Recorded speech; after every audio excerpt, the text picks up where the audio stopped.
सूरज ढलने लगा था जब राजत और मीरा, जो दिल्ली से एक युवा जोड़ा था, खुद को मध्य प्रदेश के घने जंगलों से गुजरते हुए पाए। यह एक सामान्य रोड ट्रिप होना चाहिए था, लेकिन यह अचानक एक अनचाहे मोड़ पर पहुंच गया। जीपीएस ने घंटे पहले ही सिग्नल खो दिया था और अब वे धुंधले साइन बोर्ड और अपनी समझ पर निर्भर होकर रास्ता तय कर रहे थे। क्या तुम पक्के हो कि हमें वो आखिरी मोड़ लेना चाहिए था? मीरा ने चिंता से पूछा। राजत ने उसकी ओर देखा और कंधे उचकाए। यह या तो वापस 20 किलोमीटर जाने का था, हम किसी मुख्य सड़क पर पहुंच ही जाएंगे। लेकिन जैसे जैसे वे संकरे घुमावदार रास्ते पर आगे बढ़े, सड़क अंतहीन लगने लगी। दोनों तरफ ऊंचे पेड़ जो दिन के बचे हुए उजाले को भी रोक रहे थे। घना जंगल जैसे उन्हें अपने अंदर समेट रहा था और सड़क हर मील पर और ऊबड़ खाबड़ होती जा रही थी। जंगल में एक अजीब सी शांति थी, जिसे सिर्फ कभी कभी पत्तियों की सरसराहट या दूर से आने वाली जानवरों की आवाजें तोड़ती थी। एक लंबी दूरी तय करने के बाद कार अचानक हिलने लगी और राजत ने गुस्से से कहा, मुझे लगता है कि टायर पंक्चर हो गया है। उसने कार को सड़क के किनारे खड़ा कर दिया, हालांकि वहां कोई सही जगह नहीं थी। जंगल दोनों ओर घना था और अंधेरे के बढ़ने से स्थिति और भी डरावनी लगने लगी। मीरा ने अपना फोन निकाला, सड़क किनारे सहायता के लिए कॉल करने की उम्मीद में, लेकिन उसकी स्क्रीन पर नो सिग्नल लिखा हुआ दिखाई दिया। शानदार, उसने बुदबुदाते हुए कहा, कोई सिग्नल नहीं है, हम फंस गए। राजत ने कार से बाहर निकलते हुए टॉर्च निकाली और उनकी चिंताओं की पुष्टि हो गई। सामने का टायर पूरी तरह से पंक्चर हो चुका था। लगता है हमें पैदल ही चलना पड़ेगा, उसने उत्साह भरे स्वर में कहा। मीरा ने कार से बाहर निकलते हुए अपनी जैकेट को कसकर पकड़ लिया। शायद पास में कोई गांव हो, हम वहां मदद मांग सकते हैं। वे सड़क पर चलने लगे। उनके कदमों की आवाज सड़क पर गूंज रही थी। जंगल में पेड़ आपस में फुसफुसा रहे थे और परछाइयां उनकी दृष्टि के किनारों पर नाच रही थीं। जैसे ही वे चलते गए, सड़क अचानक एक छोटे से खुले मैदान में खुल गई, जहां एक पुराना जंग खाया हुआ साइन बोर्ड था। शैतानपुर में आपका स्वागत है। शैतानपुर, राजत ने जोर से पढ़ा। उसके माथे पर शिकन पड़ गई। ये तो किसी भी नक्शे पर नहीं है, मीरा ने अनजाने में कांपते हुए कहा। इस नाम ने ही उसकी रीढ़ में सिहरन पैदा कर दी, लेकिन उनके पास और कोई विकल्प नहीं था। वे गांव में जाने के लिए उस सड़क पर आगे बढ़ गए। शैतानपुर किसी भी जगह जैसा नहीं था जो उन्होंने पहले देखा हो। यह एक छोटा जर्जर गांव था, जिसके घर सदियों पुराने लग रहे थे। सड़कें सूनी थीं और जमीन पर एक घनी धुंध फैली हुई थी, जो उनके टखनों के चारों ओर घूम रही थी। हवा में नम मिट्टी और किसी और चीज की हल्की धातुमयी गंध थी, जिससे मीरा के पेट में मरोड़ उठने लगी। जैसे ही वे गांव के भीतर गए, उन्हें आखिरकार एक व्यक्ति मिला, एक कमजोर बूढ़ा आदमी, जो गांव की इकलौती दुकान के बाहर लकड़ी की बेंच पर बैठा था। उसकी आंखें धुंधली थीं और उसकी त्वचा पीली, जैसे तेल की मध्यम रोशनी में चमक रही हो। माफ करना, राजत ने सावधानी से उस आदमी की ओर बढ़ते हुए कहा। हमारी कार का टायर पंक्चर हो गया है और हम यहां फंस गए हैं। क्या कोई मदद मिल सकती है? बूढ़े आदमी ने धीरे धीरे सिर उठाया। उसकी नजरें धुंधली थीं।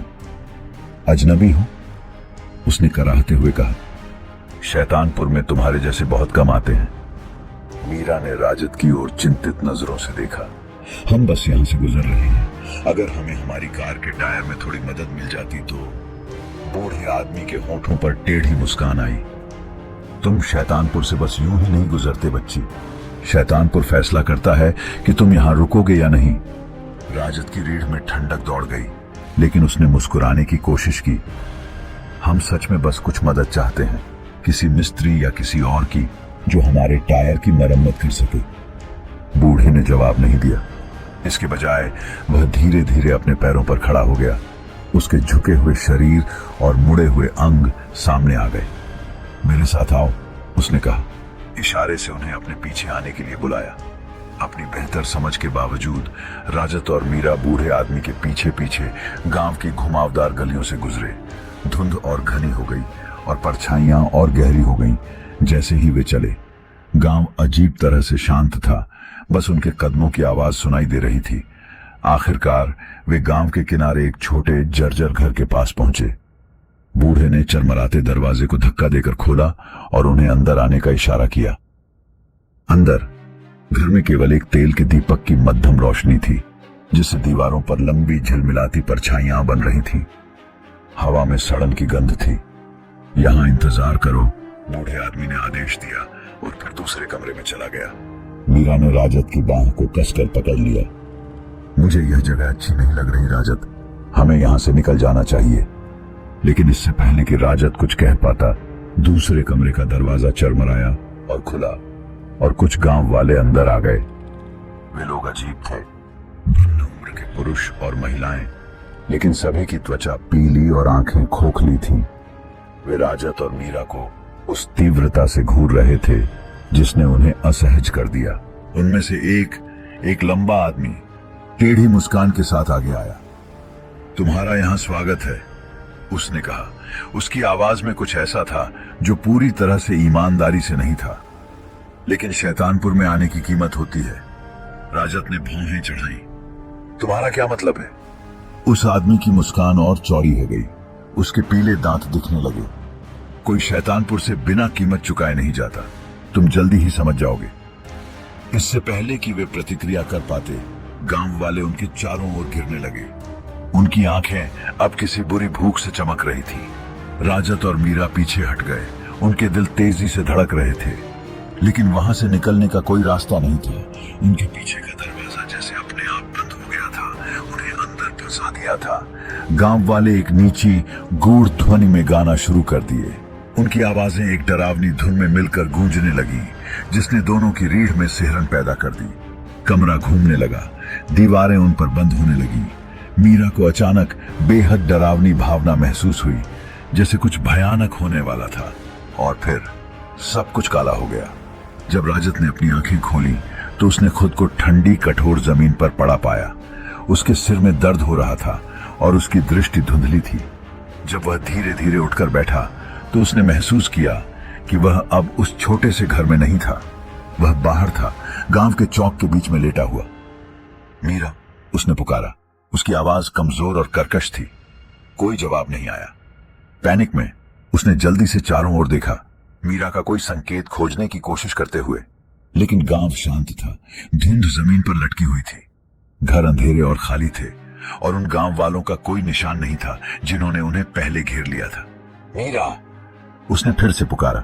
उसकी आवाज इस बार और ऊंची हो गई। फिर उसने उसे देखा।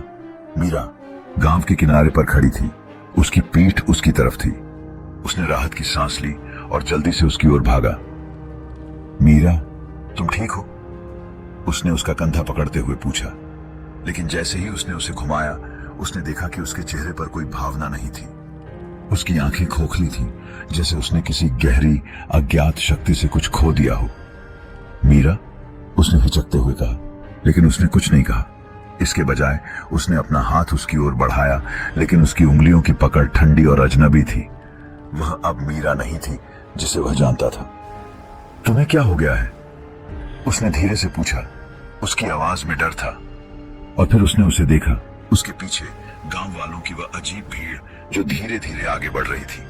उनकी आंखों में वही खोखलापन था और उनके चेहरे पर वही टेढ़ी मुस्कान थी। वे धीरे धीरे उसके चारों ओर घिरने लगे, जैसे कि उसे पकड़ने के लिए।